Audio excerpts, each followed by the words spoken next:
காலையில இட்லி தோசை சட்னி, மத்தியானம் ரைஸ் இல்ல சப்பாத்தி, கொஞ்சம் தால், கொஞ்சம் பொரியல், தயிர். நைட்ல ஒன்லி டிஃபன் தான் டாக்டர், 2 தோசை கொஞ்சம் சட்னி. இதுல புரோட்டீனே இல்லைங்க. சோ புரோட்டீன் நம்ம டயட்ல எடுக்கலனா நம்ம எலும்பு தான் கொடுக்கும். சோ எலும்பு எவ்வளவுதான் தரும், இருக்க வரைக்கும் தானே தரும்.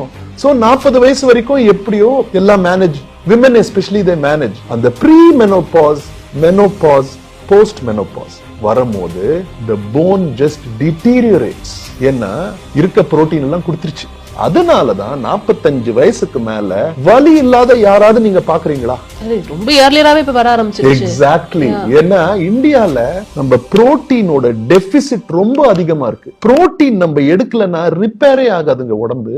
ஏன்னா இது அப்படியே ஒரு செல்லுன்னு நினைச்சுக்கோங்க, சரியா? இந்த செல்லுக்குள்ள ஏதோ ஒரு இன்ஜுரி ஆகும் போது கிழிதுன்னா இந்த இடம் ஹீல் ஆகிறதுக்கு புரோட்டீன் சிந்தசிஸ் நடக்கணும். புரோட்டீன் சிந்தசிஸ் நடந்தாதான் இது இப்படி ஹீல் ஆகும். புரோட்டீனே கொடுக்கலனா எங்க இருந்து புரோட்டீன் சிந்தசிஸ் ஆகுறது? சோ எலும்புல இருந்து என்ன அவைலபிளா இருக்கோ அந்த புரோட்டீன் அங்க போய் ஒரு இன்கம்ப்ளீட்டான சிந்தசிஸ் நடக்கும். Quality of the cell will not be as good. The protein intake broiler chicken கூட சாப்பிட்டு நல்லா சமைச்சு சாப்பிட்டு you can fulfill.